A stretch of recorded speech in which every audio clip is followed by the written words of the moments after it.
คุณผู้ชมครับการใช้บริการอินเทอร์เน็ตไร้สายในปัจจุบันนี้หลายคนบอกว่าแหมขาดไม่ได้ไปไหนต้องมี Wi-Fi ต้องมีอินเทอร์เน็ตไร้สายให้ใช้บริการกันนะครับดูเหมือนว่าเป็นสิ่งที่จำเป็นสำหรับคนปัจจุบันนี้ที่เรียกว่าคนในยุคดิจิตอลไปแล้วนะครับการที่เราจะมีตัวช่วยในการหาพื้นที่บริการค่อนข้างจะเป็นสิ่งที่หลายคนต้องการตอบสนองเรื่องของไลฟ์สไตล์แล้วก็ให้เราได้ใช้บริการอินเทอร์เน็ตให้สะดวกสบายมากยิ่งขึ้นนะครับวิธีการหาตัวช่วยจะทำอย่างไรบ้างติดตามจากรายงานของคุณเขมิกาพรหมพันธ์ใจครับ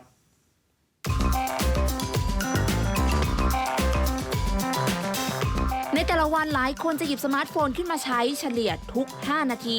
บางก็ใช้แชท บ้างก็ใช้แชทแอนด์แชร์ หรือจะท่องอินเทอร์เน็ตและทำงาน ถ้าเราอยู่ในกรุงเทพมหานครนะคะเรื่องของเสาสัญญาณหรือการให้บริการสัญญาณโทรศัพท์มือถือรวมไปถึงอินเทอร์เน็ตก็คงจะไม่มีปัญหาแต่ถ้าเรามาต่างจังหวัดอย่างเช่นตอนนี้ดิฉันอยู่ที่จังหวัดพิษณุโลกค่ะการให้บริการสัญญาณอาจจะไม่ทั่วถึงครอบคลุมทุกพื้นที่นะคะดังนั้นการที่เรามีแอปพลิเคชันในการหาสัญญาณจึงเป็นสิ่งจำเป็นมากๆเลยค่ะแอปพลิเคชัน Open Signal แผนที่สัญญาณมีให้ดาวน์โหลดฟรีทั้งใน iOS และ Androidแอปพลิเคชันตัวนี้นะคะจะช่วยเช็คสัญญาณ Wi-Fi ที่อยู่ใกล้เคียงกับเรารวมถึงสัญญาณ 3G 4G ของทุกค่ายมือถือหน้าแรกของแอปพลิเคชันจะโชว์ตัวเลขหลักๆอยู่3ปุ่มที่เป็นรูปเสาสัญญาณนี้จะแสดงข้อมูลของการเชื่อมต่อของเราค่ะเมื่อกดไปก็จะเห็นเป็นแผนที่และการเชื่อมต่อของโทรศัพท์กับเสาสัญญาณส่วนปุ่มนี้กดเพื่อดูความแรงของสัญญาณค่ะ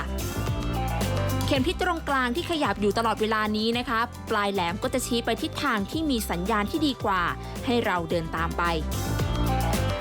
นอกจากนี้เราสามารถเช็คได้ว่าพื้นที่ไหนมีสัญญาณบ้าง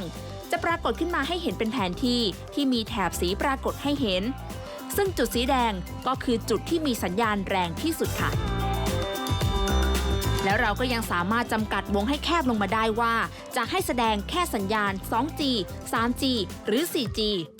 และก็ยังระบุได้อีกเช่นกันค่ะว่าให้แสดงแค่เฉพาะค่ายไหนเรื่องของความเร็วก็เป็นอีกเรื่องหนึ่งที่เราอยากจะรู้นะคะแอปพลิเคชันนี้ก็มีฟังก์ชันตอบโจทย์ด้วยการลองวัดความเร็วกับ Speed Test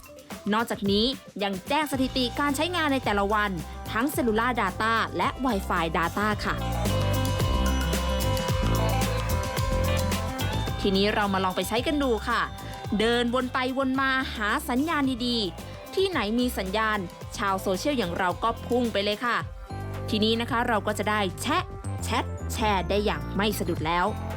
เขมิกาพรหมพันธ์ใจข่าวไทยรัฐทีวีรายงานใครชอบท่องโลกไซเบอร์แบบนี้ลองวิธีเหมือนคุณเขมิกาดูว่าจะหา Wi-Fi หรือว่าสัญญาณอินเทอร์เน็ตไร้สายใช้บริการได้สะดวกสบายอย่างไรบ้างนะครับ